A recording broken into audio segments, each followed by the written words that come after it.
నటించి వచ్చిన స్పందన చూస్తుంటే అంతా ఇంత కాదు సార్.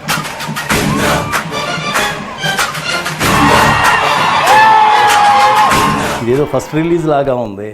అదే కరెక్ట్. అది అప్పుడు పెద్దవాళ్ళు చూశారు, వాళ్ళ పిల్లలు మా నాన్న ఇందిర చాలా బాగుంటుందని చెప్పారు, బట్ ఇంతకంటే బ్రహ్మాండంగా ఉంది ఇందిర. వీరశంకర్ రెడ్డి అనగానే ఒక ట్రాలీ చేసాం. వీరశంకర్ రెడ్డి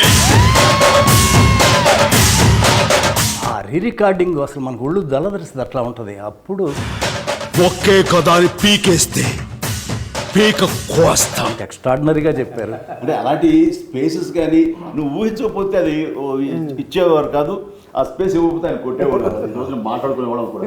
అట్లా పిల్లలు అప్పుడు మా నాన్నతో మేము సినిమా చూసాం, ఇప్పుడు మా పిల్లలతో మేము సినిమా చూస్తున్నాం.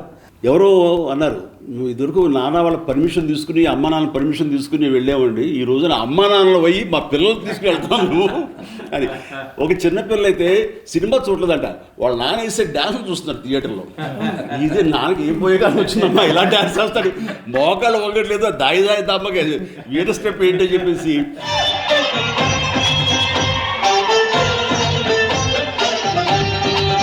సినిమా అంతా ఒక ఎత్తు అయితే ఆ ఒక స్టెప్ ఒక ఎత్తు అనుకునేవాడిని. వర్షం పాట, వర్షం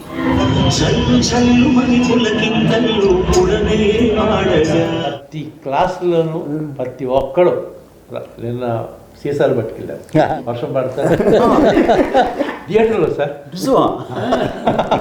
తడిపిస్తున్నారా?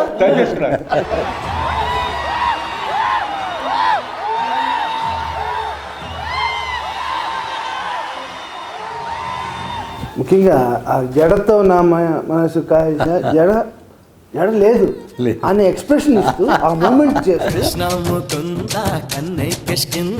జడతో నా మనసు లాగేసిందా. కాదు మరి జడ మల్లెపూలు అంటే కుదరదా, ఏదో ఆ డ్రెస్ ఏదో. సో మీరు రాసిన దానికి జస్టిఫికేషన్ ఇవ్వాలి అంటే ఈడు ఆసుగా హీరో పాడేశాడు, జడ టచ్ చేద్దామంటే జడ లేదు అక్కడ. ఫన్ తోటి మీరు తప్పుని సరిదిద్దారు. టెంపో అది నాకు మరీ అన్న బంబంబోలే సాంగ్లో నేను నిన్న ఎక్కడ ఇంటర్వ్యూ చెప్తాను, నేను కూడా చిన్న డ్యాన్స్ మూమెంట్ కోపంలో డాన్స్ చేశాడా? ఏంటంటే అన్న మీరు టీ షర్ట్ ఈ మధ్యలో పెట్టుకొని ఇలా ఇలా పెట్టుకొని ఇలా ఇలా ఇలా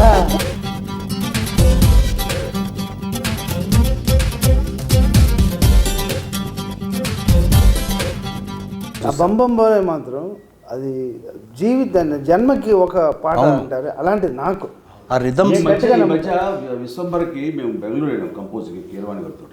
వెళ్ళిన తర్వాత ఒక భక్తి సాంగ్ ఏదో కావాల్సి వస్తే బంబంబోలే లాంటి సౌండింగ్, బంబంబోలే లాంటి ఒక వైబ్రెంట్ సౌండింగ్ తోటి కావాలని విశ్వంబర్ డైరెక్టర్ బై సిస్టర్ పట్టుబట్టి ఇస్తానయా నీకు అని కీరవాణి గారు అద్భుతంగా ఇచ్చారు. రాము అది చూడబోతున్నాం. మనకి సౌత్కి హిందీ మార్కెట్ గేట్ ఓపెన్ చేసిన సినిమా ఈ ఇంద్ర ద టైగర్ అనే పేరుతోటి. అది ఎక్స్ట్రా ఒక మనకి ఇన్కమ్ అయిపోయింది తెలుగు సినిమాలకి. దానికి నాంది పలికింది ఇంద్ర ద టైగర్.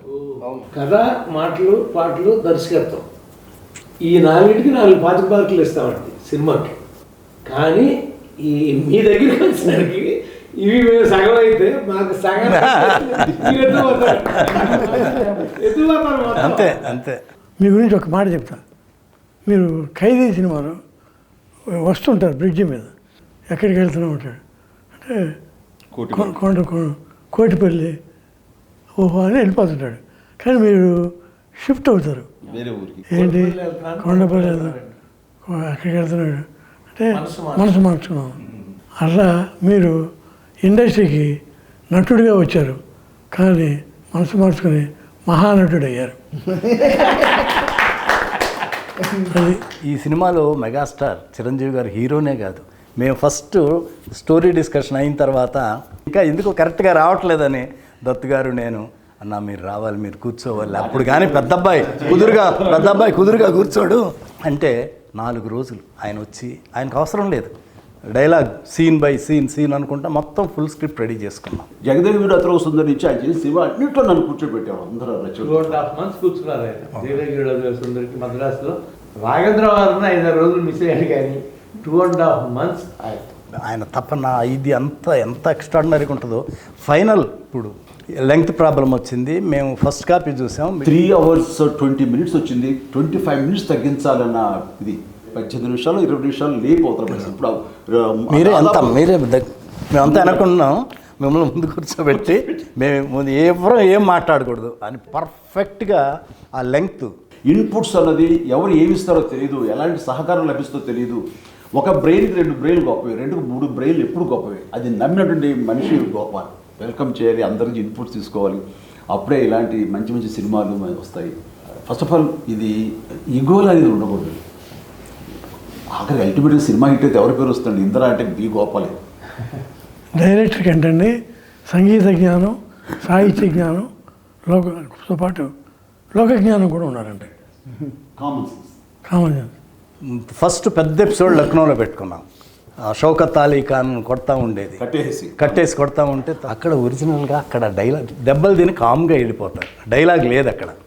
అప్పుడు చిరంజీవి గారు వచ్చి గోపాల్ ఇక్కడ దెబ్బలు తిని కామ్గా వెళ్ళిపోతున్నాను, ఏదన్నా డైలాగ్ ఉంటే బాగుంటుంది, ఒకసారి గోపాలకృష్ణతో మాట్లాడదామా అన్నారు. ఆయనేమో హైదరాబాద్లో ఉన్నారు. అప్పుడు చెప్పారు గోపాలకృష్ణ గారు, చిరంజీవి గారికి ఇది ఫోన్ ఇచ్చాను, తప్పు నా వైపు ఉంది కాబట్టి తలదించుకొని ఆ డైలాగు లేకపోతే ఆ సీను అంత గొప్పగా ఉండదు. నాకేంటంటే ఏదైనా సరే ఇది రాఘవేంద్ర గారి నేను నేర్చుకున్నది. ఎలాగంటే రాఘవేంద్ర గారు ఏదో సినిమాలో మంచి దొంగ సినిమాలో మోహన్ బాబు అలా పైన చూస్తుంటే నేను కింద నుంచి వెళ్ళాలి. అయిన తర్వాత ఫ్రేమ్ పెడుతుంటే ఆయనకి ఎక్కట్లేదు, ఎందుకంటే నేను డౌన్లో ఉండి హీరో ఆడాడు, మోహన్ బాబు క్యారెక్టర్ పైన ఉంటుంది. ఆయనకి నచ్చలేదు, బాబాయ్ నువ్వు అలా 2-3 స్టెప్స్ ఎక్కి రివర్స్ తిరుగు, తను కిందకి దిగి వస్తాను.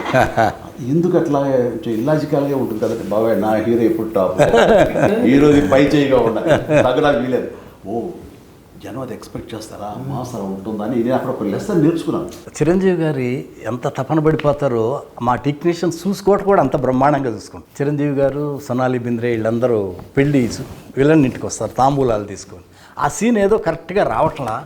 ఈయనేమో వీళ్ళిద్దరు షిరిడి వెళ్ళాలంటే చిరంజీవి గారు చూడండి, గోపాలకృష్ణ గారు కొంచెం మీరు క్యాన్సిల్ చేసుకొని ఈ సీన్ బాగా చేసి వెళ్ళచ్చు కదంటే ఆగి ఆ సీన్ ఎక్స్ట్రాడినరీగా రాశారు. దానికి చిరంజీవి గారు వెంటనే ఒక బ్రహ్మాండమైన సెల్ ఫోన్, అప్పట్లో కాస్ట్లీ సెల్ ఫోన్, అప్పట్లోనే నాకు తెలిసి 60,000 70,000 ఎంత ఎక్కువ చాలా అవుతుంది, అది తీసుకొచ్చి వెంటనే సాయంత్రానికి గిఫ్ట్ ఇచ్చారు. ఆ సీన్ యాక్ట్ చేశాడు. అసలు ఎట్లుంటుంది, డ్యాన్సులు ఎంత అద్భుతంగా చేస్తారో. ఆ కండవ వేసి కుర్చీ లాగి దగ్గర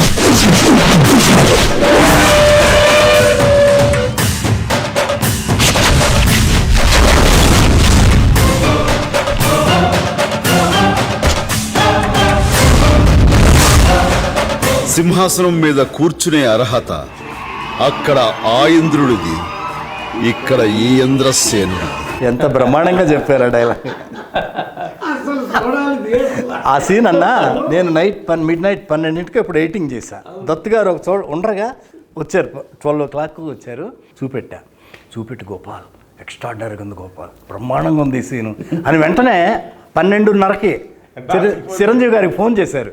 ఫోన్ చేస్తే వదినమ్మ సురేఖ్ గారు ఫోన్ తీశారు. దత్తు గారు ఏంటి ఇప్పుడు చేశారు ఏంటంటే, లేదు నేను బాస్తో మాట్లాడాలి, పడుకొని ఉన్నారు, లేదు లేపండి మాట్లాడాలన్నారు. ఆమె లేపి చిరంజీవి గారిని లేపి ఫోన్ ఇచ్చింది. దత్తు గారు ఏంటంటే